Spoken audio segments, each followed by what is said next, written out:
Hi everyone, I wanted to give you an example today of real life problems that would have quadratics in them. Okay, and the first one, you can read right here, it has a pool. I always like to look a picture or draw the picture.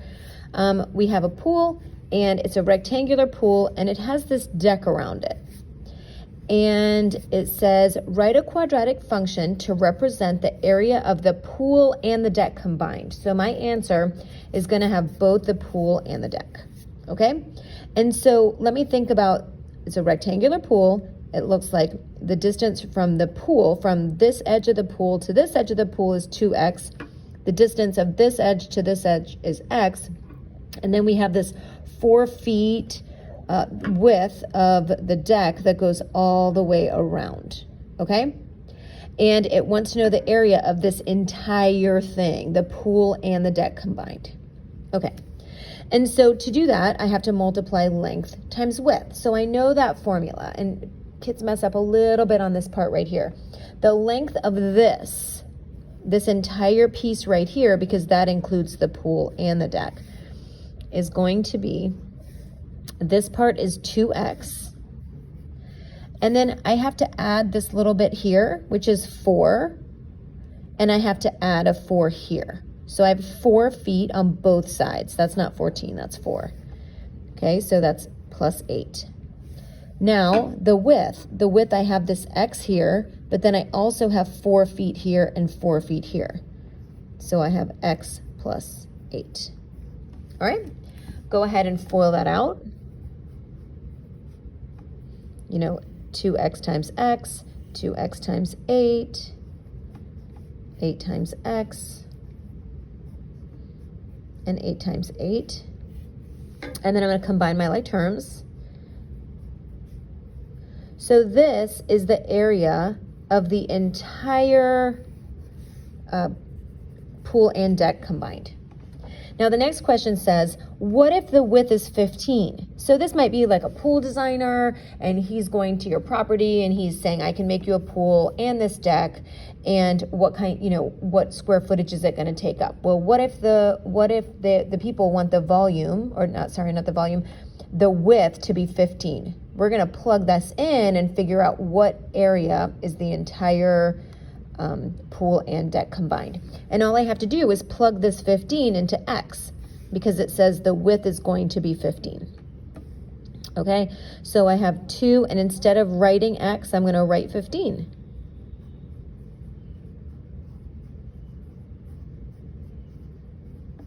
All right, and then the one thing I wanted to refresh your memory on is this first little part here. We're going to square 15 first and then multiply it by 2. Okay, so we end up with 450. Whoop.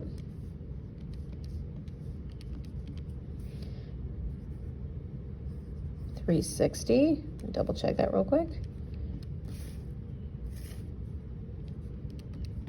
Yep. Plus 64. Add that all together.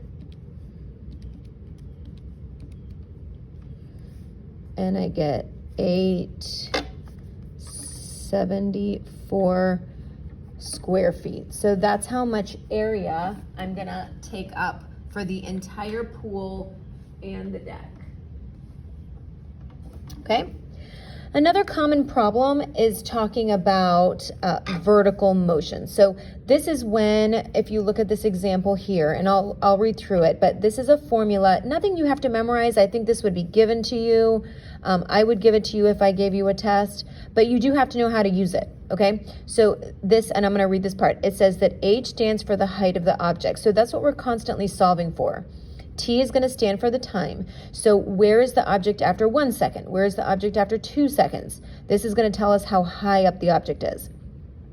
VO stands for initial velocity and HO stands for initial height.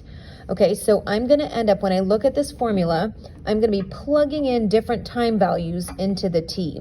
But the initial velocity, the word problem should tell me what the initial velocity is, and that's going to be substituted into the VO.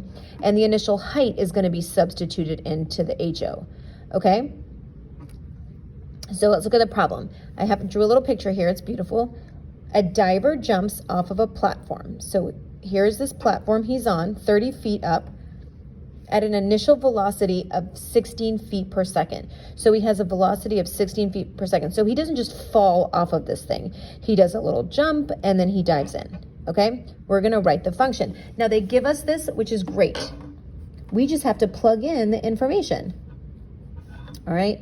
So I'm gonna keep my t there because I'm gonna be, that's gonna constantly change depending on what I wanna find out, all right? The initial velocity was 16 feet per second, and the initial height is 30. Okay, so that's what the function would look like. Now this question says, how many feet above the platform will the diver be at the highest point? So we're trying to find the vertex. We're trying to say, okay, this guy is going to jump up here, and then he's going to land in the pool. Where is he at the highest? We're trying to find the vertex. Too bad this isn't written in vertex form. That would have been a little bit easier, but it's in standard form. So we're going to use negative b over 2a. That's going to get us our axis of symmetry, and then we're going to plug it in to figure out the vertex, and that will tell us, the y coordinate will tell us the highest part.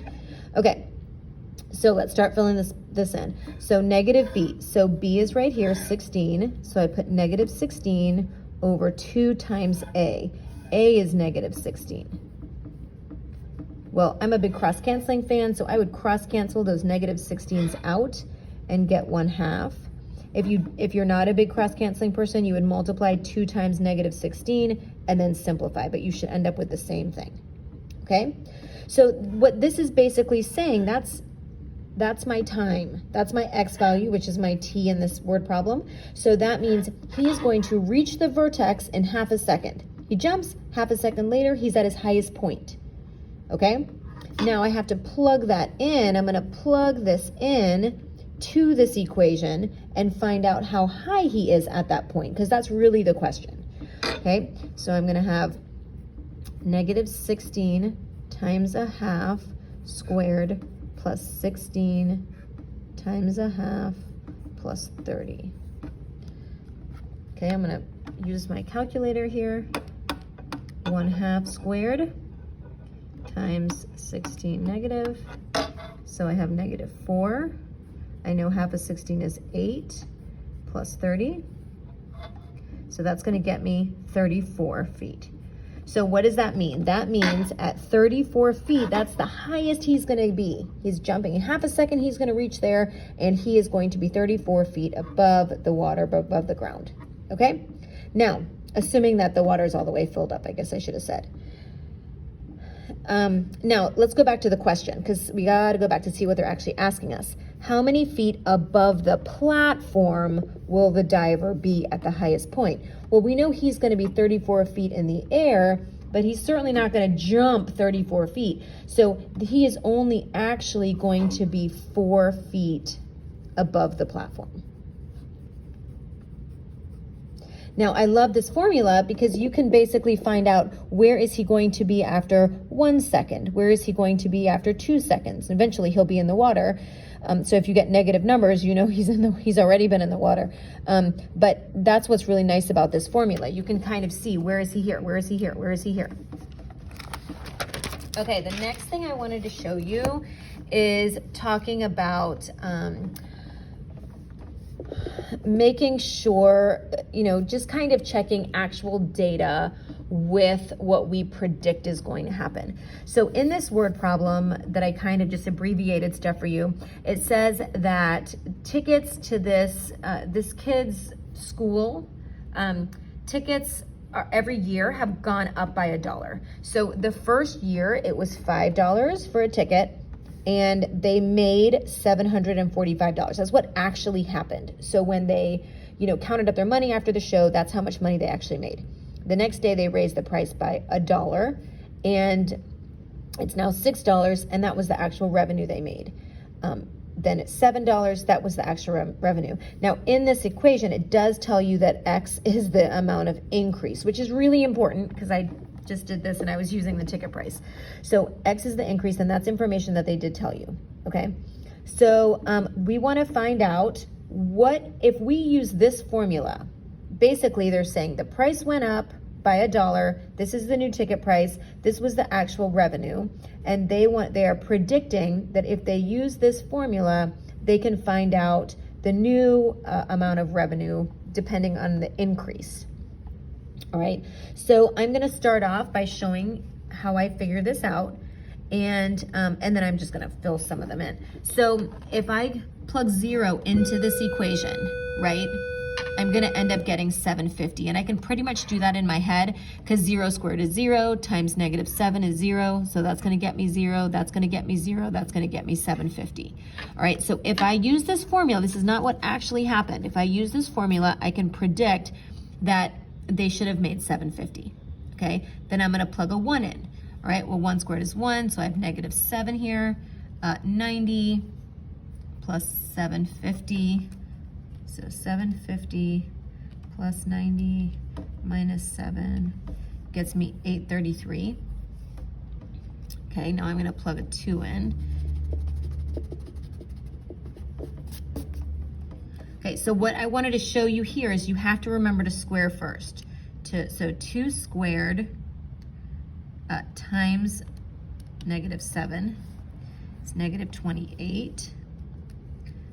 90 times 2, didn't really need a calculator for that, plus 750, okay?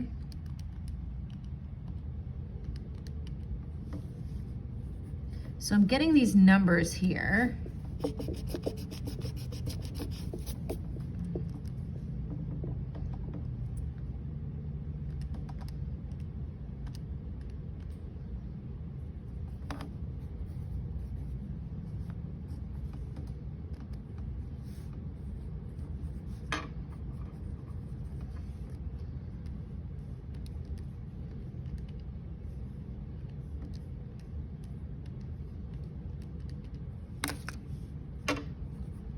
And I can see, man, this is pretty close.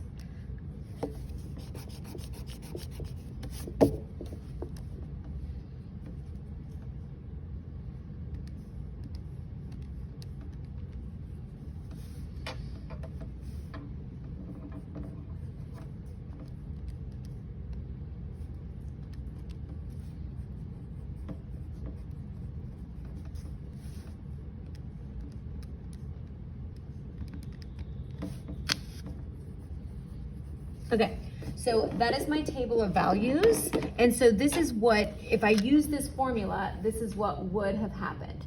Okay, and now we're gonna find the residual. And I keep forgetting, so residual is predicted. So I'm gonna take this number and I'm gonna subtract the actual number from it, okay?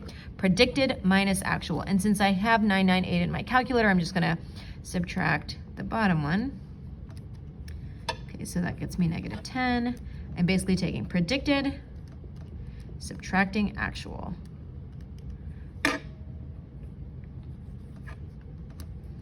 Predicted.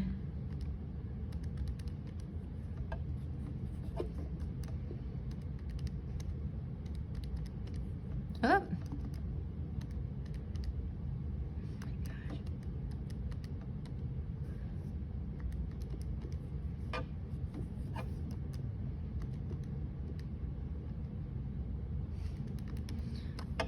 Okay, so now I have all these residuals, and as you can imagine, I'm gonna make a plot. So my first scatter plot is going to, I'm gonna connect my predicted values. Okay, so I'm gonna plot these points. At 0, I had 590, then at 1, I had 8, 2,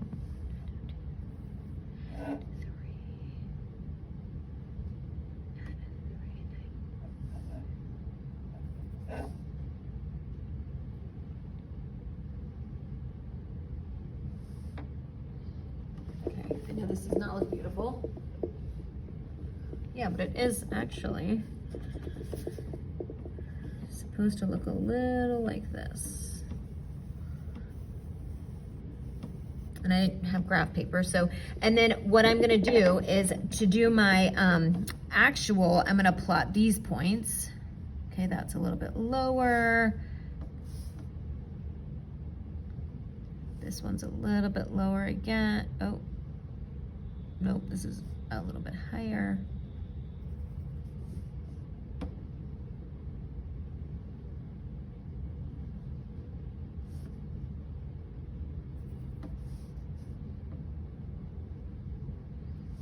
that's right on.